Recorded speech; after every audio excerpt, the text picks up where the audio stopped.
Opening action.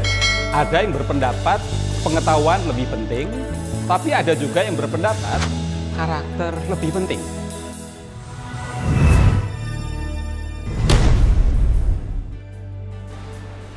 Dalam memilih calon pemimpin, tergantung dari perspektif yang memilih dan situasi tantangan yang dihadapi. Sebetulnya, keduanya saling terkait dan bisa saling mempengaruhi.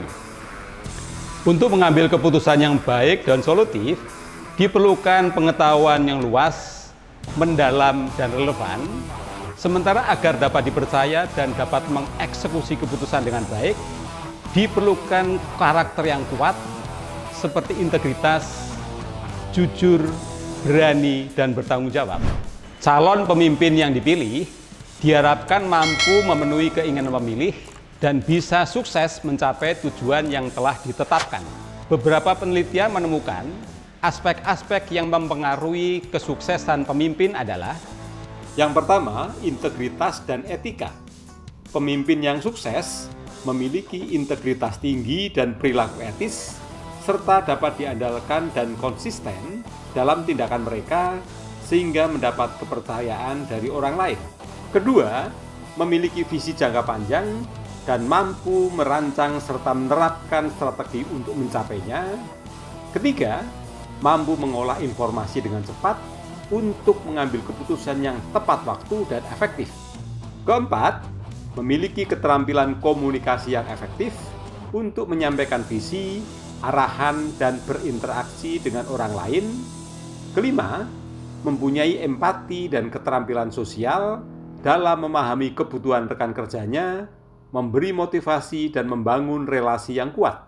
Keenam, inspiratif, yakni mampu memberikan energi dan menginspirasi orang lain agar bergairah mencapai kinerja yang lebih tinggi dan meraih tujuan bersama.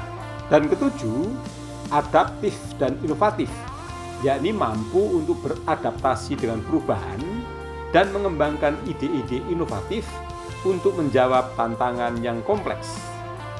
Cara menilai pengetahuan dan karakter calon pemimpin. Menilai pengetahuan. Pertama, pelajari latar belakang pendidikan dan pengalaman kerja calon pemimpin, terutama di bidang yang relevan, sebagai indikasi tingkat pengetahuannya. Kedua, uji keterampilan khusus yang memungkinkan calon menunjukkan pemahaman dan keterampilan praktis mereka.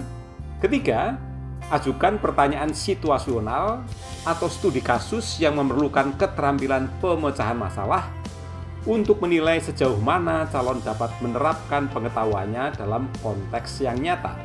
Dan keempat, pertimbangkan kemampuan calon untuk belajar dan beradaptasi dengan cepat.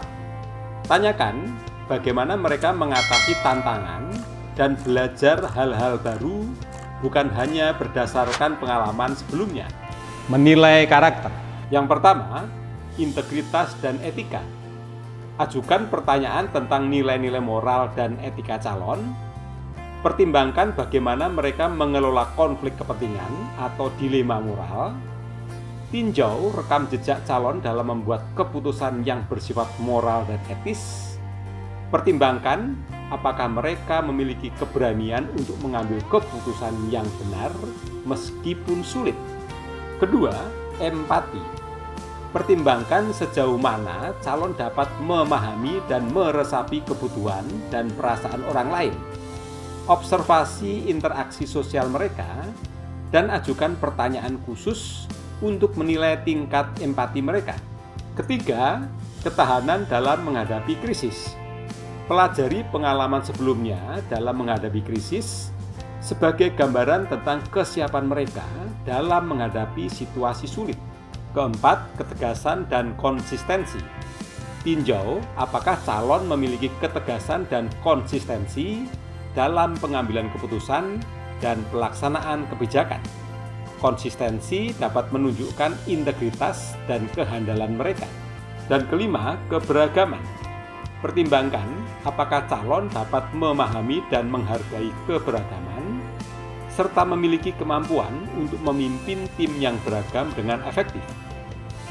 Teknis menilainya bisa dengan cara wawancara mendalam, referensi dan rekomendasi, tugas praktis dan ujian tertulis, asesmen psikometrik, observasi langsung, presentasi, tanya jawab dan debat terbuka, serta menelusuri rekam jejak mereka.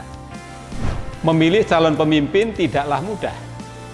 Lakukanlah dengan cermat, ojo kesusu, agar memperoleh pemimpin yang benar-benar dapat membawa kemajuan dan kesejahteraan bagi seluruh stakeholder.